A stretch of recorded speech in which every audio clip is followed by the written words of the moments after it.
రాజశేఖర రెడ్డి గారి పేరు ఛార్జ్షీట్ లో చేర్చారని చూడండి. వద్దొద్దు, మైక్ ఆపొద్దండి, ఆపొద్దండి, మాట్లాడినివ్వండి. రాజశేఖర మాట్లాడు, నీకు సమాధానం చెప్తా. నా పేరు లోవరాజు, గొలుగొండ మండలం, నర్సీపట్నం నియోజకవర్గం, చిడివాళ్ళ పంచాయతీకి సంబంధించిన నేను ఒక ఓటర్ని. మేము రాజశేఖర రెడ్డి గారు ఉన్న కాడి నుంచి కాంగ్రెస్ కార్యకర్తలమే. కాంగ్రెస్ జెండా మోసి రాజశేఖర రెడ్డి గారు వెనకాల సైనికుల్లాగా తిరిగిన వాళ్ళం మేము. రాజశేఖర రెడ్డి గారు చనిపోయిన తర్వాత మీ కుటుంబానికి జరిగిన అన్యాయం కోసం మీ వెనకాల ఆ జెండా ఒగ్గేసి మీరు నమ్మిన సిద్ధాంతానికే వైఎస్ఆర్ జెండా, ఇక్కడ ఉన్న కాంగ్రెస్ కుటుంబం అంతా వైఎస్ఆర్ జెండా భుజాన్ని వేసుకొని మీ పాదయాత్ర చేసినప్పుడు మీ వెనకాల జెండా పట్టుకొని తిరిగాం. తర్వాత జగన్మోహన్ రెడ్డి గారు పాదయాత్ర చేసినప్పుడు ఆయన వెనకాల జెండా పెట్టి తిరిగాం. మీరు ఏం చెబితే అది వైఎస్ఆర్ కుటుంబం కోసం మా ప్రాణాలు అర్పించడానికైనా మీ వెనకాల తిరిగాం. తిరిగిన దానికి మీరు 2000 మీరు పాదయాత్ర చేసేటప్పుడు అన్నగారు జైల్లో ఉన్నప్పుడు కాంగ్రెస్ పార్టీ ఏం చేసిందో మీరు చెప్పుకొచ్చారు. మీ మాటలకి ఏ కార్యకర్త కూడా వెనక జరగకుండా రాజశేఖర రెడ్డి కుటుంబానికి ఇంత అన్యాయం జరిగితే సామాజిక కార్యకర్తలుగా మన పరిస్థితి ఏంటని ప్రతి కుటుంబం కాంగ్రెస్ కుటుంబం వైఎస్ఆర్ కుటుంబం అయింది.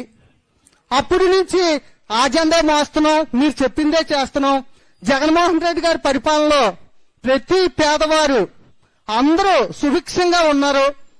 పింఛనీలు వస్తున్నాయి, ఇళ్ల స్థలాలు వస్తున్నాయి, అన్ని రకాలుగా బాగుంది. ఈ రోజు మళ్ళీ మీరు కాంగ్రెస్ పార్టీలో రాజశేఖర రెడ్డి గారి పేరు ఛార్జ్షీట్ లో చేర్చారని చూడండి. వద్దొద్దు, మైక్ ఆపొద్దండి, మాట్లాడినివ్వండి. మాట్లాడు, నీకు సమాధానం చెప్తాను. రాజశేఖర రెడ్డి గారి పేరు ఛార్జ్షీట్ లో చేర్చారని బాధపడ్డ ప్రతి కార్యకర్త, రాజశేఖర రెడ్డికి విజయుడిగా ఉన్న ప్రతి కార్యకర్త మీ కుటుంబం వెనకాలే తిరిగారు. మళ్ళీ ఈ రోజు మీరు ఆ పాలన బాగోలేదు, మళ్ళీ కాంగ్రెసే రావాలా అంటున్నారు. దానికి మీ సొల్యూషన్ చెప్తే అందరూ ఆలకిస్తారని కోరుతున్నాను. వెరీ గుడ్, చాలా బాగా మాట్లాడావమ్మా, వెరీ గుడ్. ఇంకెవరైనా మాట్లాడతారమ్మా?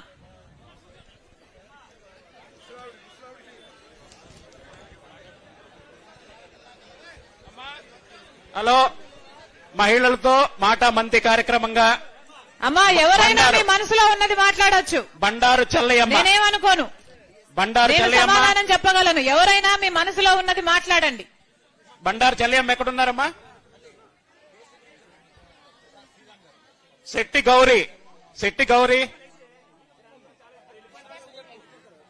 గౌరీ గారు, మార్తి నూకరాజు, మార్తి సింహాచలం, పి బెల్లయ్యమ్మ.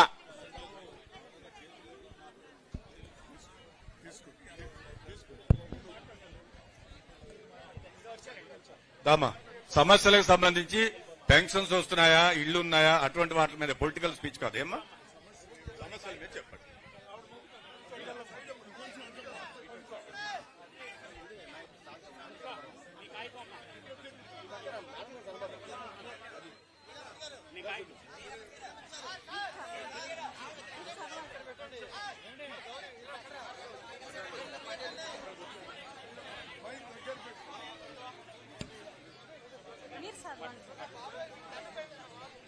అమ్మా, త్వరగా చెప్పాలి తల్లి.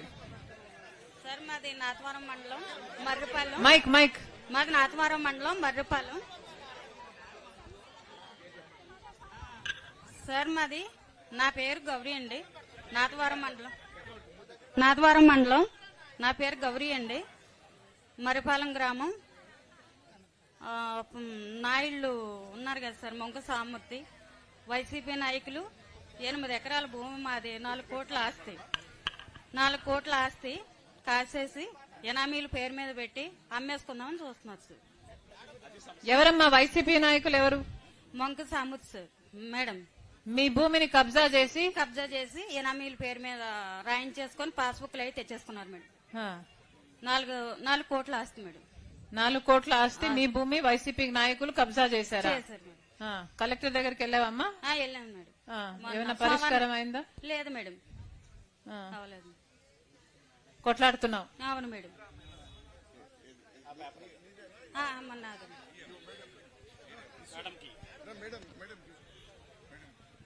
థ్యాంక్ యూ అమ్మా, థ్యాంక్ యూ.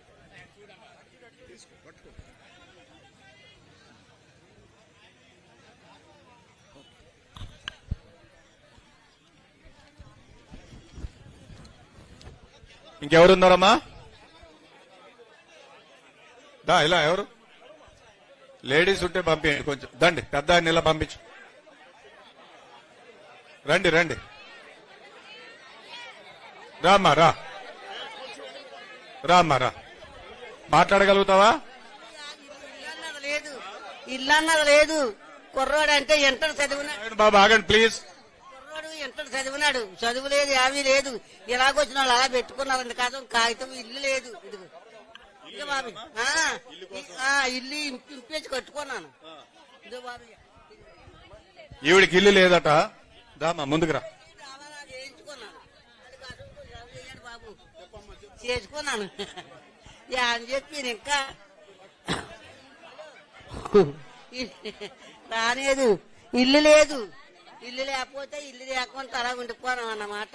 ముసలివాడు ఉన్నాడు, నేను ఉన్నాను, అది లేదు, అలా ఇచ్చేయండి. మాది సమాచారం అండి, మాది సమాచారం.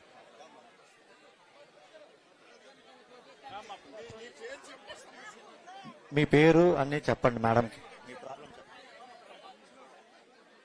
నా పేరు కనకదుర్గా భవాని.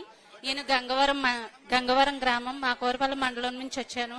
ఈ ఇక్కడికి వచ్చిన ప్రతి ఒక్కరికి పాదాభివందనాలు చేస్తూ, మేము చాలా వరకు చదువుకుంటున్నాం. ఎంత చదువుకున్నా సరే చివరికి ఇంటికే పరిమితం అయిపోతున్నాం. కాబట్టి మాలాంటి మహిళలకి ఏదైనా ఉద్యోగం కల్పిస్తారని అందరినీ కోరుకుంటున్నాను. నేను పీజీ చేశానండి, ఎంఏ తెలుగు చేశాను, బిఎడ్ చేశానండి. డిఎస్సి మాకు ఎటువంటిది రాలేదండి. జాబ్స్ ఏమి నోటిఫికేషన్ కానీ ఏమీ రాలేదండి.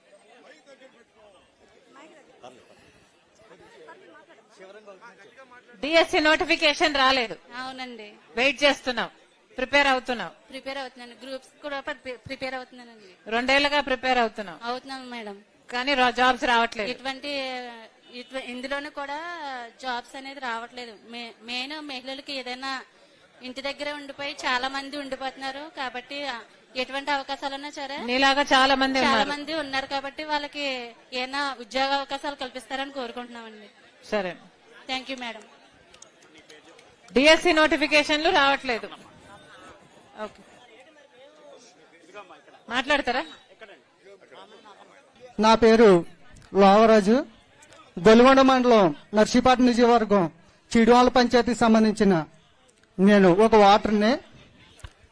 మేము రాజశేఖర రెడ్డి గారు ఉన్న కాడి నుంచి కాంగ్రెస్ కార్యకర్తలమే. కాంగ్రెస్ జెండా మోసి రాజశేఖర రెడ్డి గారు వెనకాల సైనికుల్లాగా తిరిగిన వాళ్ళం మేము. రాజశేఖర రెడ్డి గారు చనిపోయిన తర్వాత మీ కుటుంబానికి జరిగిన అన్యాయం కోసం మీ వెనకాల ఆ జెండా ఒగ్గేసి మీరు నమ్మిన సిద్ధాంతానికే వైఎస్ఆర్ జెండా, ఇక్కడ ఉన్న కాంగ్రెస్ కుటుంబం అంతా వైఎస్ఆర్ జెండా భుజాన్ని వేసుకొని మీ పాదయాత్ర చేసినప్పుడు మీ వెనకాల జెండా పట్టుకొని తిరిగాం. తర్వాత జగన్మోహన్ రెడ్డి గారు పాదయాత్ర చేసినప్పుడు ఆయన వెనకాల జెండా పెట్టుకుని తిరిగాం. మీరు ఏం చెబితే అది వైఎస్ఆర్ కుటుంబం కోసం మా ప్రాణాలు అర్పించడానికైనా మీ వెనకాల తిరిగాం. తిరిగిన దానికి మీరు 2000 మీరు పాదయాత్ర చేసేటప్పుడు అన్నగారు జైల్లో ఉన్నప్పుడు కాంగ్రెస్ పార్టీ ఏం చేసిందో మీరు చెప్పుకొచ్చారు. మీ మాటలకి ఏ కార్యకర్త కూడా వెనక జరగకుండా రాజశేఖర రెడ్డి కుటుంబానికి ఇంత అన్యాయం జరిగితే సామాజిక కార్యకర్తలుగా మన పరిస్థితి ఏంటని ప్రతి కుటుంబం కాంగ్రెస్ కుటుంబం వైఎస్ఆర్ కుటుంబం అయింది. అప్పటి నుంచి ఆ జెండా మోస్తున్నాం, మీరు చెప్పిందే చేస్తున్నాం. జగన్మోహన్ రెడ్డి గారి పరిపాలనలో ప్రతి పేదవారు అందరూ సుభిక్షంగా ఉన్నారు. పింఛనీలు వస్తున్నాయి, ఇళ్ల స్థలాలు వస్తున్నాయి, అన్ని రకాలుగా బాగుంది. ఈ రోజు మళ్ళీ మీరు కాంగ్రెస్ పార్టీలో రాజశేఖర రెడ్డి గారి పేరు ఛార్జ్షీట్ లో చేర్చారని చూడండి. వద్దొద్దు, మైక్ ఆపొద్దండి, మాట్లాడినివ్వండి. రాజశేఖర రెడ్డి మాట్లాడుతూ నీకు సమాధానం చెప్తాను. రాజశేఖర రెడ్డి గారి పేరు ఛార్జ్షీట్ లో చేర్చారని బాధపడ్డ ప్రతి కార్యకర్త, రాజశేఖర రెడ్డికి విజయుడిగా ఉన్న ప్రతి కార్యకర్త మీ కుటుంబం వెనకాలే తిరిగారు. మళ్ళీ ఈ రోజు మీరు ఆ పాలన బాగోలేదు, మళ్ళీ కాంగ్రెసే రావాలా అంటున్నారు. దానికి మీ సొల్యూషన్ చెప్తే అందరూ ఆలకిస్తారని కోరుతున్నాను. వెరీ గుడ్, చాలా బాగా మాట్లాడావమ్మా, వెరీ గుడ్. ఇంకెవరైనా మాట్లాడతారమ్మా?